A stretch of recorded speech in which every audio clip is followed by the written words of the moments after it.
醫院入邊發生嘅意外，有絕大部分屬於跌倒事故，可以導致嚴重嘅後果，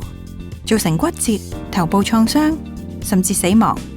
為減低跌倒風險，一齊嚟睇下有咩防跌措施啦。入院嘅時候，護士會為每位病人進行風險評估，同埋給予相應嘅防跌指引，包括上好或者鎖實床欄、使用吊人鐘、安全帶、防滑地墊或者沖涼椅等等。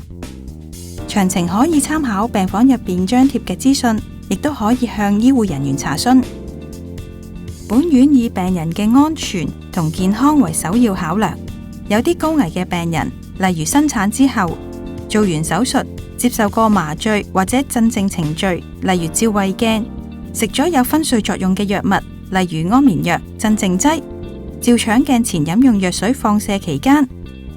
視力減退、行動不便、長期臥床、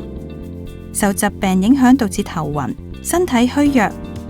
嚴重嘔吐、腹瀉，同埋吊緊鹽水嘅病人或者長者等等，建議屋企人或者照顧者留低陪伴病人住院。如果病人想落床嗰陣，一定要撳鐘揾我哋幫手。過往好多個案都因為病人高估咗自己嘅能力，自行落床，或者陪伴者分心做其他嘢，病人喺床邊或者廁所突然頭暈或者雙腳無力，失去平衡跌倒。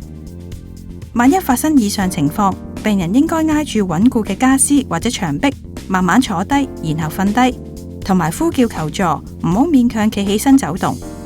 護士亦會因應病人嘅身體狀況同埋治療計劃，向病人持續進行風險評估，調整防跌措施。最後，請各位時刻保持警惕，遵守防跌指引。記得有咩事就即刻撳鐘揾我哋啦。